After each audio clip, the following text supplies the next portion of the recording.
Okay, this is part 2 of the interview that I'm conducting, the mock interview for the interviewing and observational strategies course. Okay, so continuing on, you said that people out here, can you explain what you mean by not polite?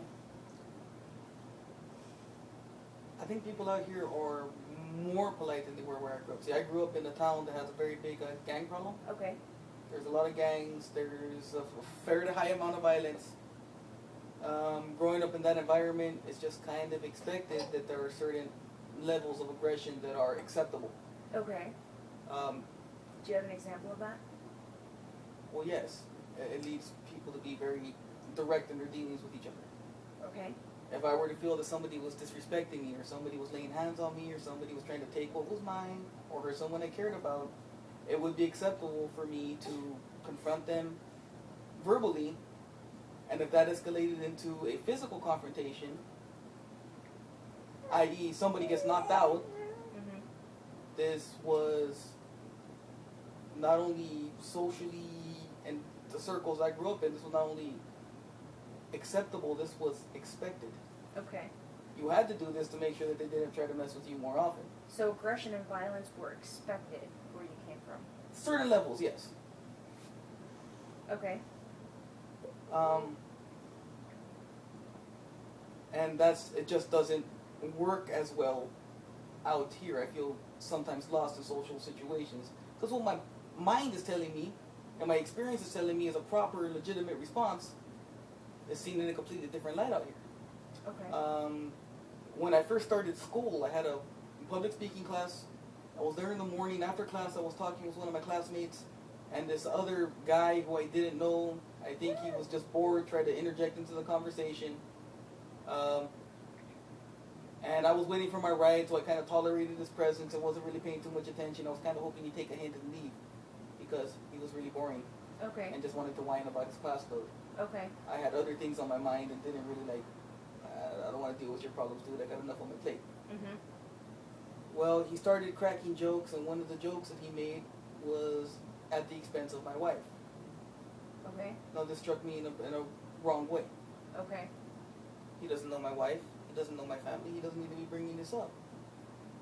So I told him that I will put up with a lot of things, but there's 3 things I will not handle in polite conversation, particularly from complete strangers. Okay. I told him I will not tolerate disrespect to my mother, to my wife, or to my children. Okay. And if he continued to disrespect any of those 3, that we were going to have a serious problem, up to and including the physical confrontation. Okay. Where I grew up, this would have been taken as okay, there's his boundary, we move on. Okay, so you threatened violence if you didn't stop. I informed him that I didn't appreciate it, and I was not going to tolerate it. Okay. And back where you came from, that would have been acceptable. Yes. And nobody would have done anything. No. Okay, so what was his response? His response was to pretty much flee, which didn't bother me at the time. But the next time I returned to my class, there was a sheriff waiting by my class to talk to me. Okay, and what did he have to say? This guy had reported me saying that I had threatened him. And the sheriff gave me a talking to about acceptable behavior. Okay. It warned me that that type of behavior will not be tolerated at the school.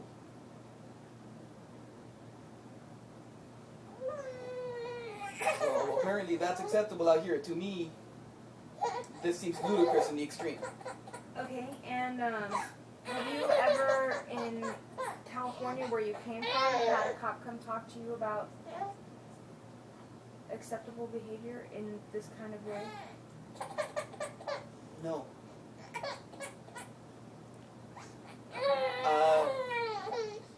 Where I came from, the only encounters I had with police were either them asking if I saw anything, them talking to me in school where I was part of a group of members, or them putting me in the back of a squad car. Okay. That was about as far as our conversations ever went. Okay. And what were you thrown in the back of a squad car for? I was trespassing at a park.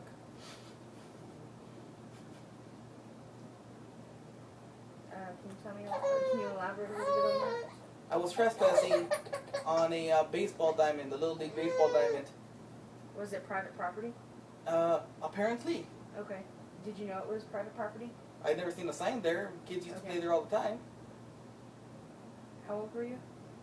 18. I'd been 18 for a week. Very amusing. Okay. Okay, so how are you coping with the cultural changes here, such as, for instance, the sheriff talking to you?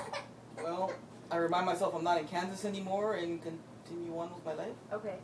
Although there is a lot of head shaking that goes on once the situation's over, and no offense to anybody, but I kind of shake my head and go, white people.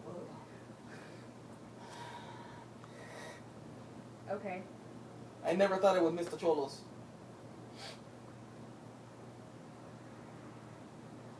Okay. Are you doing anything to try and learn their culture to adapt better? Or are you trying to educate them on your culture to try and blend the two? Are you doing anything like that?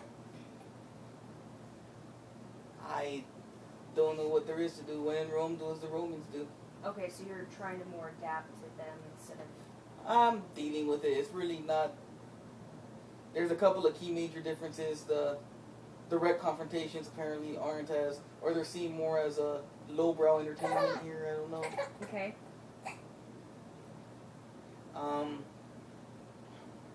I use a lot of, I guess, California slang in my speaking, so I have people look at me kind of weird. What do you mean? Well, I say bro, and I say dude, and I say, well, some other stuff that's typically said in California, Okay. which apparently over here indicates to people that I'm into hip-hop music, Okay. which is really funny as I cannot stand it. Okay. I listen to mariachi and country, and I think the last rap song I heard that I liked was, I'll get back to you on that. Okay. And so you have people out here thinking that you're in a different kind of genre group than what you are? Yeah. Okay.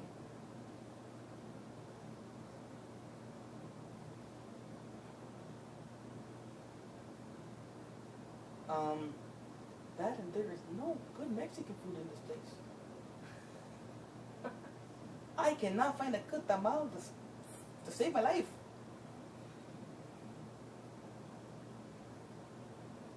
Okay. So you're homesick for basically comfort food? Mm-hmm.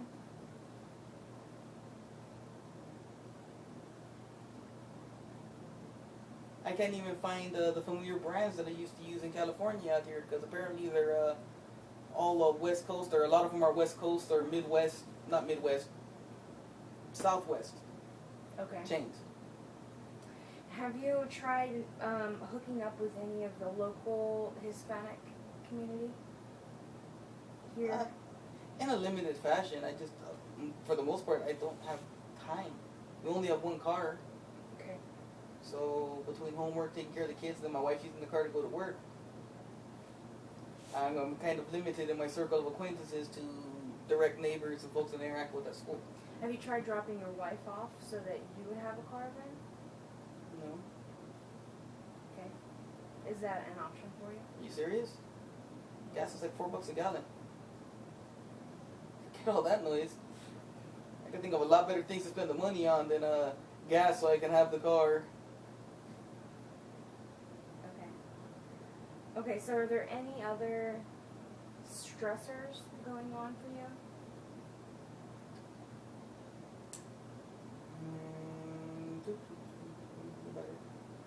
Well, aside from the cat that was attacking my feet a couple of minutes ago, you see that's a good game. Did I mention my wife is kind of a drama queen? What do you mean by that?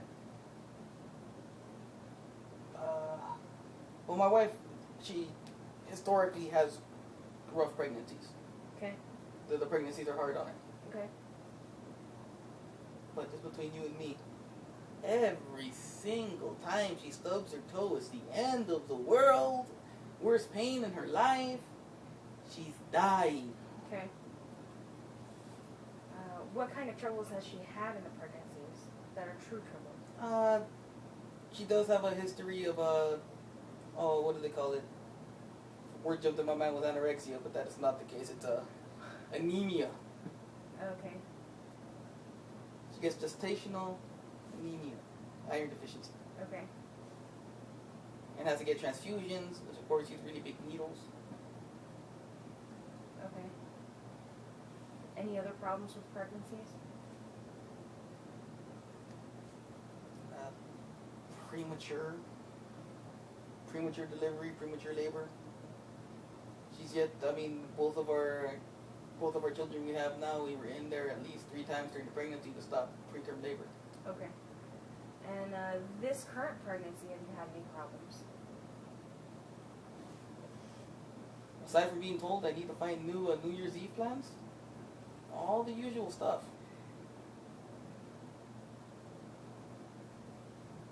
Okay. She's cranky, the mood swings, I'm gonna walk in and get something thrown on my head, and I'll try and find out later what it was she was pissed about because it might have been the news. Have you guys been pregnant a lot? Or just these 3? Has she ever had a miscarriage? No, this particular pregnancy was twins. Unfortunately, we lost one a couple months back. Okay. And how did you feel about that? How do you think I felt about that? It's not very cool. I mean, I was really stressed out about the thought of twins, but I was very disappointed and very sad. One of my children's gone before I even got a chance to meet them. Do you still have any anxiety over maybe potentially losing the other twin? Of course, yes. But at the same time, there's not much I can do about it.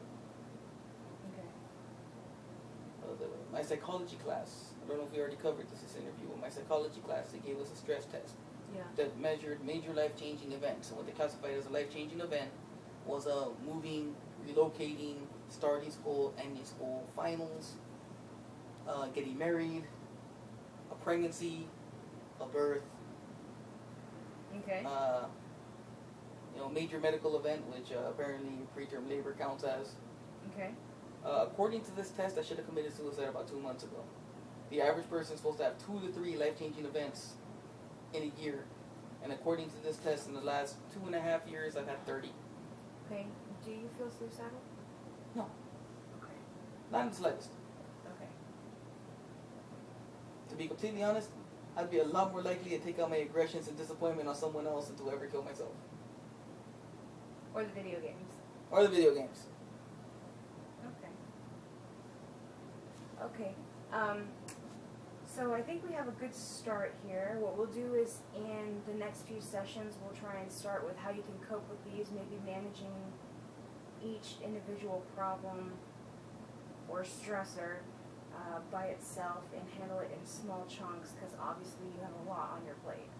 So over the next few sessions, what we'll do is we will try and work at, managing that so it doesn't seem so overwhelming. And then maybe try and come up with some more coping mechanisms that can help you, get more sleep or at least more restful sleep, and then maybe get your eating patterns back on track. Okay? Okay. Okay, well, I'd like to thank you for coming in, and we'll